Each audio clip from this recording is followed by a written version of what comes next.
Sir ஆட்சிகள் மாறினாலுமே தொடர்ந்து அது கோரிக்கையாகவே தான் இருக்குது. நீண்ட நாள் அந்த பகுதியில் சர்வீஸ் சாலை அமைக்கணுன்ற விஷயம் இருந்துட்டு தான் வருது. அந்த பணிகளை எப்போ நம்ம ஆரம்பிக்க போகிறோம், அதுக்கான துரிதமான நடவடிக்கை நம்ம இப்போ நில கையப்படுத்துற பற்றி ஏற்கனவே சொல்லியிருக்கேன். அதான் நீங்கள் மெயினாக பேசணும். ஃபர்ஸ்ட் நிலம் கையப்படுத்தப்பட்டு தான் வேலையில் ஆரம்பிக்க முடியும். சில பகுதிகளில் அந்த வேலையை நிறைவு நில கையப்படுத்துறதுக்கு உண்டான அந்த தகவல்லாம் வந்துருச்சு. அது சில இடங்களை பொறுத்த வரைக்கும் இனி அந்த ப்ரொசீஜரல் அந்த ஃபார்மாலிட்டிஸ் நடந்துட்டு தான் இருக்குது. அதனால தான் அந்த சம்மந்தப்பட்ட துறை அதிகாரிகிட்ட முழுமையாக எப்போ முடிப்பீங்க, நில கையப்படுத்துறீங்கன்னா நோட்டீஸ் கொடுக்கணும், நோட்டிஃபிகேஷன் கொடுக்கணும், அவங்களுக்கு இழப்பீடு கொடுக்கணும். இது இதில் காலதாமதம் ஆகக்கூடாதுன்னு எனக்கு பேசியிருக்கிறோம். அது அவங்க இன்ஃபேக்ட் அந்த வேலை நடந்துட்டு இருக்க சொல்லிட்டு இருக்காங்க. எந்தெந்த இடங்கள்ல நம்ம கையப்படுத்த வேண்டியது இருக்கு, அவங்க சர்வே பண்ணி எல்லாம் முடிச்சிருக்காங்க. சில கிராமங்கள் அந்த வேலைகள் நடந்துட்டு இருக்கு.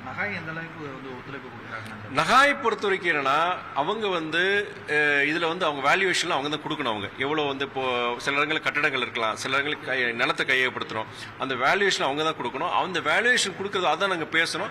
அவங்க சில இடங்கள்ல முடிஞ்சதை பொறுத்த வரைக்கும் அப்ரூவல் காண்டி அவங்களுடைய தலைமை அதிகாரி அனுப்பிச்சிருக்காங்க. சில இடங்களை பொறுத்த அந்த சர்வே நடந்துட்டு இருக்குன்னு சொன்னாங்க. இதுல அவங்க தரப்புல எந்த காலதாமதம் ஆகக்கூடாதுங்கிற ஒரு வேண்டுகோளை நான் இன்னைக்கு வச்சிருந்தேன். அரியமங்கலம் குப்பை கிடங்கு இதே போல நீண்ட நாள் கோரிக்கையாக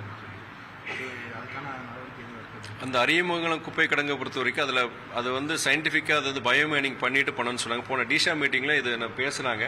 அது நான் கமிஷனர்கிட்டயே நான் கேட்டிருந்தேன். இது என்ன, இது ரொம்ப நீங்கள் சொல்கிற மாதிரி ரொம்ப நாளாக இது காலதாமதம் ஆகிட்டு இருக்கு. அந்த குடியிருப்பு பகுதியில் நிறைய வந்துருச்சதுனால, அதாவது நிறைய பிரச்சனைகள் இருக்கு, சுற்றுச்சூழல் பிரச்சனை இருக்கு, அதே நேரத்தில் சுகாதார அந்த பிரச்சனை இருக்கிறதுனால அது எவ்வளவு விரைவில் முடிக்க முடியும்னு சொன்னா அவர் அது ஒரு டேட் கமிட்மெண்ட் கொடுத்திருந்தாரு. நம்ம போன டிஷா மீட்டிங் பிரஸ் நான் சொல்லியிருந்தேன். இப்போ எனக்கு அது ஞாபகம் இல்லை எனக்கு ஆக்சுவலி.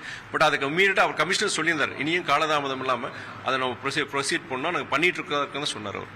திருச்சி தெப்பகுளம் பகுதியில் கடைகள் அகற்றதுனால பல்வேறு தரைக்கடை வியாபாரிகள் போராட்டத்தில் ஈடுபட்டு வராங்க. தொடர்ந்து போராட்டம் நடத்தினாங்க, இந்த தீக்குறிப்புகளில் ஈடுபட்டாங்க. அது குறித்து மாற்று இடம் கொடுக்கறதுக்கான என்ன மாற்று இடங்கள் கொடுத்துருக்கணும், மனு அவங்க கொடுத்துருக்குறாங்க. அது முடிவெடுக்க வேண்டியது மாவட்ட ஆட்சியம் தான். அது ஏன்னா அவங்க கருணையின் அடிப்படையில் சாதாரண ஒரு ரொம்ப பொருளாதாரத்தில் ரொம்ப பின்தங்கிய குடும்பத்தை சார்ந்தவங்க தான். மனிதாபிமான அடிப்படையில் அந்த இடத்த அவங்க இது கையகப்படுத்தியிருக்கிறாங்க. மாற்று இடம் கொடுக்கணுங்கிறதா என்னுடைய ஒரு தான். மாவட்ட ஆட்சியம் அதுக்கு விரைவாக அவங்க செயல்படுத்தணும். அது அவங்க எடுக்க வேண்டிய முடிவு. ஒரு எதிரொலிக்கக்கூடிய விஷயமா இருக்குன்னா, தேசிய ஜனநாயக கூட்டணிக்கும் அந்த என்டிஏ கூட்டணிக்கும் அவங்களுக்கும் சவாலா இருக்கும். இல்ல அண்ணா செங்கோட்டையனை பொறுத்த வரைக்கும் ஒரு மூத்த அரசியல்வாதி, ஒரு அனுபவமிக்க ஒரு அரசியல்வாதி. அதிமுகங்கிற ஒரு மிகப்பெரிய ஒரு இயக்கத்திலிருந்து அவர் தாவேக்காக்கு போயிருக்கிறாரு. அது தாவேக்காவை பொறுத்த வரைக்கும் அவர் எப்படி செயல்படுறாரு, அந்த தாவேக்காங்கிற புதிய இயக்கம் அவருக்கு எப்படிப்பட்ட ஒரு அங்கீகாரம் கொடுத்து அவர் செயல்பட வைக்கிறாங்கிறத பொறுத்து தான். ஒருத்தர் நல்லா செயல்படுற ஒரு இயக்கத்துக்கு போய் சேரலாம். ஆனா அந்த இயக்கத்தில் அதுக்கு உண்டான அந்த இடத்த கொடுக்கணும், அவங்களுக்கு செயல்படுறதுக்கு உண்டான இடத்த கொடுத்து அந்த வாய்ப்பை கொடுக்கணுங்கிறது அது போக போக தான் தெரியும் நமக்கு. அந்த தாவேக்காவுடைய தலைமை எப்படி அவரை பயன்படுத்திக்கிறாங்கிறது.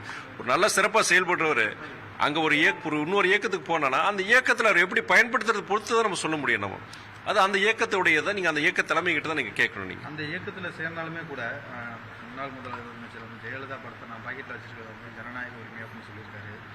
தொடர்ந்து அவருடைய செயல்பாடுகளை எப்படி பார்க்குறீங்க? தொடர்ந்து தமிழக வெற்றி கழக நிர்வாகிகளை கட்சியில் இணைஞ்சோடனே அண்ணாவுடைய சமாதிக்கு அழைச்சிட்டு போய் உறுதிமொழி ஏற்க வச்சிருக்காரு.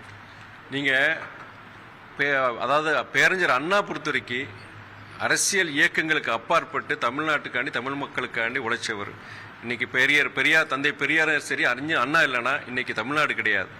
பல்வேறு விஷயங்கள் இன்னைக்கு தமிழ்நாடு இந்தியாவிலே முதன்மை மாநிலமா இருக்குன்னா அதுக்கு காரணம் நீங்க பேரறிஞர் அண்ணாவும் தந்தை பெரியாரும்.